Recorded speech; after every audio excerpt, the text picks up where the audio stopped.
আমি কখনো এই বিষয়ে কোনো কিছু জানি না। আমরা যখন স্থানীয় মাধ্যমে জানতে পারছি তখন আমরা বলছি যে ঠিক আছে, তাহলে আমরা হচ্ছে যে জায়গায় ওনারা ভুল কাজ করছে ওই জায়গায় ঠিক করে দেবো।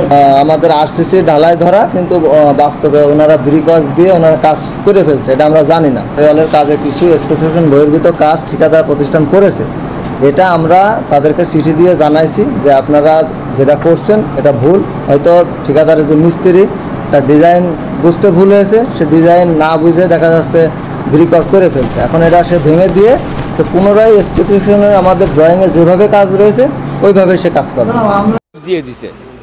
এই পিলারগুলোর ভিতরে সব রড নাই, আপনারা ভেঙে ভেঙে দেখেন, যেগুলো রড দেখা যাচ্ছে ওইটা রড আছে, যেগুলো রড দেখা যাচ্ছে না ওর ভিতরে সব ইট দিয়ে গেঁথে দিছে। এর ম্যানুয়াল সম্পর্কে যদি না জানা যায় তাহলে কি করে আমরা বাধা দেবো? আপনারা কি করেন? আমরা এখানকে এই বাজারের সভাপতি আমি। তারপরে দেখা যাচ্ছে আপনার এই পিলারে দেওয়ার হলো আপনার রড দিয়ে দিয়েছে ইট। এই কথা বলতে গেলে কখন দিয়েছে? রাত্রি ছাড়া তো দিনে এটা আমরা তো দিনে মানে দেখেছি। তো এইভাবে যদি করে তাহলে জিনিসটা তো মজবুত হবে না। এটা তো সরকারি কাজ, সরকারি কাজ, সরকার তো টাকা দিয়ে যাচ্ছে, কিন্তু সে টাকা যাচ্ছে না।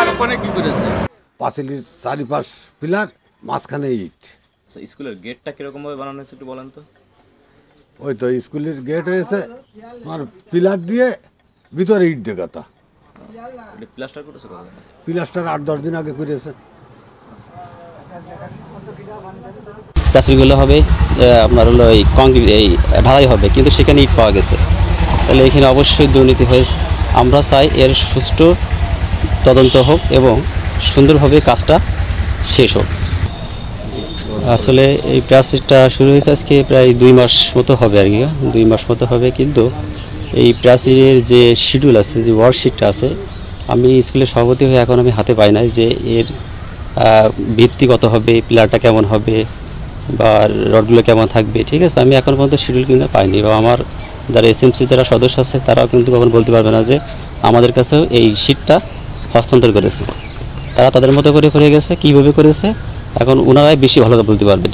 17 সালে 18-19 সালে এটা ঢাকায় পাস হয়, এটা আপনার 20-21 এটা করার কথা ছিল, করোনার জন্য এটা হয়নি।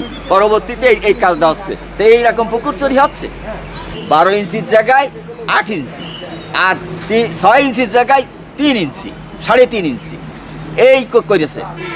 যেখানে ইয়ে করার দরকার সেখানে ইট দিয়ে করতেছে, ঢালাই দেওয়ার দরকার সেখানে ইট দিয়ে। এই সমস্ত অনিয়ম আমরা এর বিচার চাই, শুধু বিচার চাই না, এদের কঠোর বিচার চাই। এটা ঢালাই করার কথা, মানে খোয়া ভাঙে ঢালাই করার কথা, কিন্তু না করে ওনারা গাঁথনি করেছে। যখন চেক করতে হবে যে কোনগুলো করেছে, আসলে করার সাথেই তো প্লাস্টার করে ফেলা যায়, ওইভাবে আমরা বলতে পারবো না। কিন্তু গাঁথনি কিছু কিছু জায়গা করেছে। তারপরে কাজের ফিনিশিং ভালো হয়নি, কিউরিং করা হয়নি। প্লাস্টার করার পরে নর্মালে 10 দিন ভিজন লাগে, হয়তো 3-4 দিনে ভিজনও পড়েনি।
আমাদের বক্তব্য আছে ওয়াল জানি স্লিপ থাকে আমরা